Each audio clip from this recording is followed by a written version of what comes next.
राजनीति, आंदोलन, किसान, करप्शन, गरीबी, इन सभी मुद्दों पर आवाज उठाएगा अब तक न्यूज इंडिया। सत्ता के आगे जब भी सवाल कमजोर पड़ने लग जाए तो सवाल उठाने पड़ते हैं। बोल के लफ्ज आजाद है तेरे, बोल के सच जिंदा है अब तक।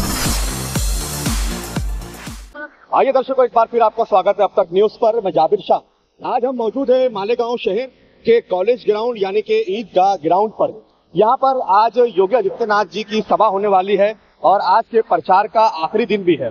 और यहाँ पर शक्ति प्रदर्शन और जिस प्रकार से हमने आपको दिखाया कि पहले इसी नासिक डिस्ट्रिक्ट में प्रधानमंत्री की भी सभा हुई, तो वहीं धुलिया में अमित शाह जी की सभा हुई और आज यूपी के सीएम योगी आदित्यनाथ जी की यहाँ पर सभा होने वाली है। आप देख सकते हैं कि यहाँ बंदोबस्त लगाया गया है और लोगों का यहाँ पर काफी जोश दिखाई दे रहा है। लोग यहाँ आ रहे हैं। पुलिस ने यहाँ पर काफी कड़ा बंदोबस्त लगाया हुआ है। आप देख सकते हैं कि पुलिस का बंदोबस्त किस तरीके से है। ग्राउंड काफी अच्छी तरीके से यहाँ पर इंतजाम किए गए। आइए आपको दिखाते हैं कि पुलिस किस तरीके से एक एक व्यक्ति को चेक कर रही है और किस प्रकार से पुलिस यहाँ पर, क्योंकि जब चुनाव होते हैं तो पुलिस की अपनी जिम्मेदारियां बढ़ जाती है और इन जिम्मेदारियों के बढ़ते तो उनके ऊपर काफी प्रेशर भी होता है। आप देखते हैं कि यहाँ पर बंदोबस्त किस तरीके से लगाया गया है।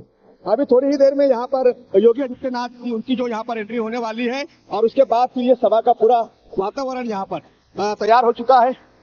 ये देखिए पुलिस का यहाँ किस तरीके से बंदोबस्त है। पुलिस एक एक व्यक्ति को किस तरीके से चेक कर रही है और यहाँ पर योगी जी और मोदी जी के नाम के गीत बज रहे हैं। हम लोगों से भी मुलाकात करेंगे कि उनके अंदर क्या उत्साह है इस चुनाव को लेकर। ये देश का सबसे अहम और महत्वपूर्ण चुनाव है। लोग यहाँ पर आ भी रहे हैं, तरुण युवा।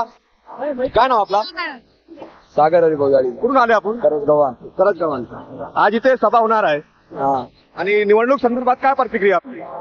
100% गॅरंटी एक मोदी सरकार निवडेल असं. आणि हा धुलिया मतदारसंघ हा जो सीट आहे डॉक्टर सुभाष भामरे आणि शोभाताई बच्चन या दोघांमध्ये कोण येणार? सुभाष भामरे. यहाँ पर लोगों की प्रतिक्रिया सुभाष भामरे। आइए और भी लोगों से जो बात करेंगे, उनका बंदोबस्त किस तरीके से चल रहा है, पुलिस यहाँ पर किस तरीके से अपनी ड्यूटी निभा रहे हैं और लोग अभी यहाँ पर आना शुरू हो चुके हैं। जबकि सुबह के 11 बज रहे हैं और 11 बजे यहाँ पर बड़ी क्वांटिटी में, बड़ी अक्सरियत में यहाँ पर लोग पहुंच चुके हैं। यहाँ पर देखिए हर किसी के गले में भाजपा का मफरल और टोपी यहाँ पर लगाए हुए हैं। पुलिस यहाँ पर बड़ी संख्या बल के साथ यहाँ पुलिस मौजूद है। थोड़ी देर में यहाँ पर योगी आदित्यनाथ जी की एंट्री होगी। काय नाव आपला? सागर. कुठून आले आपण? रावळगाव. काय प्रतिक्रिया आपली ह्या निवडणूक संदर्भात? मोदी सरकार. आणि हा धुळे लोकसभा मतदारसंघात डॉक्टर सुभाष भामरे आणि काँग्रेसचे उमेदवार शोभा निलेश बच्चन, हा दोघीमध्ये कोण येणार? सुभाष भामरे आहे. सुभाष भामरे. शोभाताई बच्चन ओळखतच नाही आम्ही, कोण आहे असं?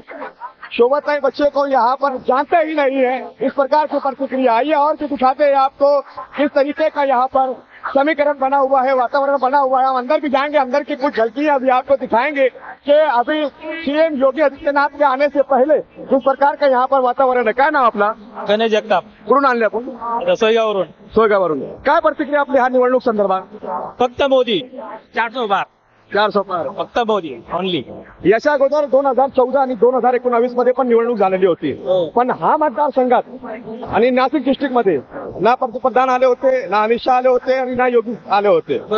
पण हा वेळी हा तिघांचं आगमन इथे झालेलं आहे. काय वाटतं? याच्यामुळे जे आपण विचार करतो 400 पारचं एकदम आरामशीर पार होणार आहे. 400 पार. आणि आता योगी साहेब आलेले तर झेंडा आपण 100% फडकणार. बघू. हा एक लास्ट पर्याय होता. हो नाही, लास्ट पर्यावर नाही म्हणू शकत आपलं. हा जो विषय आहे की 400 पार आपल्यासाठी फार महत्वाचं आहे. मी तर सगळ्यांना सांगतो की भाजपाशिवाय आपल्याला पर्याय नाही, मोदी सरकारशिवाय पर्याय नाही. एक चांगलं सरकार आहे जे आपल्याला खूप चांगला न्याय देऊ शकतो. पण हा निवडणूक मध्ये काही मुद्दे आहे, बेरोजगारी, महंगाई, जीएसटी, हा सर्व मुद्दे पण आहे.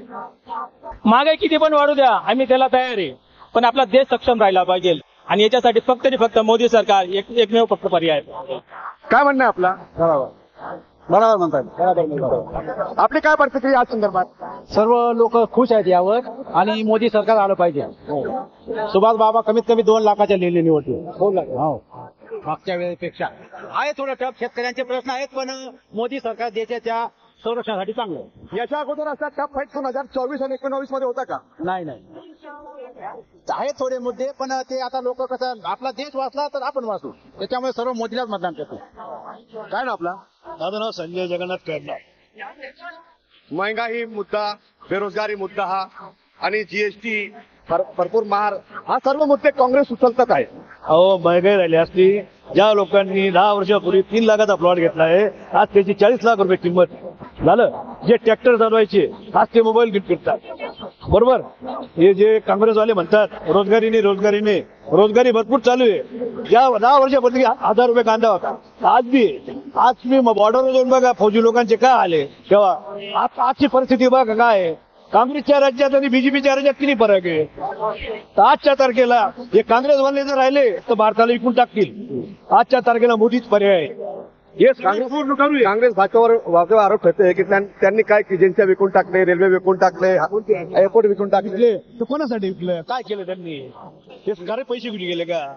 मोदींच्या जवळ काय आहे, योगींच्या जवळ काय आहे. हा मतदारसंघ आहे का त्यांचावाला, हा मतदारसंघ जिथे आपण उभा आहे. आता एक विचार करा, जेवढे काँग्रेसचे प्रत्येकांजवळ शासनाची शाळा आहेत, विद्यालय, यांच्याजवळ कोणाजवळ दाखवा. आता ते काँग्रेस सोडून लोक भाजपमध्ये येते आणि त्यांनीच आपण उमेदवारी दिली. अहो, दिले, पण आजची परिस्थिती ते स्वतः आले ना, हे बोलायला गेले का. कांद्या विषयावर काय बोलला. कांद्या विषयावर असं आहे, शेतकरी आज बी सुखी होता, आधी बी सुखी होता.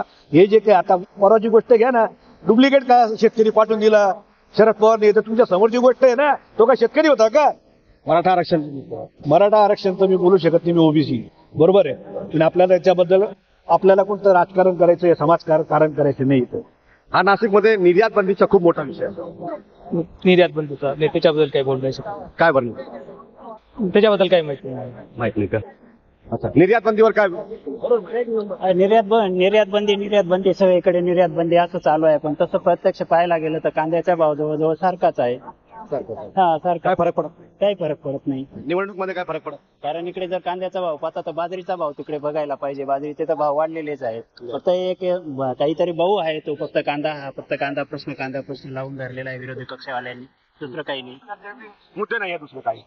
आइए हम थोड़ा सा अंदर चलेंगे और अंदर की क्या कंडीशन है, क्या परिस्थिति है, वो भी आपको दिखाएंगे कि पुलिस किस तरीके से यहाँ पर अपनी ड्यूटी निभा रही है। कड़क बंदोबस्त यहाँ पर पुलिस डिपार्टमेंट की ओर से भी लगाया गया है। हर व्यक्ति को चेक किया जा रहा है, विदाउट चेकिंग यहाँ पर किसी को भी एंट्री नहीं दी जा रही है। आप देख सकते हैं कि पुलिस का बड़ा संख्या बल यहाँ पर योगी आदित्यनाथ जी जो यूपी के सीएम है, उनकी आज आखिरी सभा, जो निवडणूक की आज की आखिरी लास्ट डेट है, यहाँ पर वो यहाँ पर काफी कड़े बंदोबस्त के साथ दिखाई दे रहे हैं। और ये जो पंडाल लगाया गया है, आप देख सकते हैं कि ये पंडाल यहाँ पर आधा भर चुका है और अभी थोड़ी देर में यहाँ पर यूपी के सीएम योगी आदित्यनाथ इनका आगमन होने वाला है। और उसके बाद का समीकरण क्या होगा, वो यहाँ क्या कहेंगे, क्या भाषण उनका होगा, क्या धुलिया, मालेगांव, डिंडोरी और नासिक के लोकसभा के चुनाव पर और महाराष्ट्र के इस लोकसभा के चुनाव पर उनका क्या परिणाम पड़ेगा, उसका क्या असर पड़ेगा। क्योंकि शरद पवार और कांग्रेस यहाँ पर दावा कर रही है कि हम यहाँ पर 48 की 48 सीट जीत रहे हैं, लेकिन वहीं मोदी सरकार का नारा है कि इस बार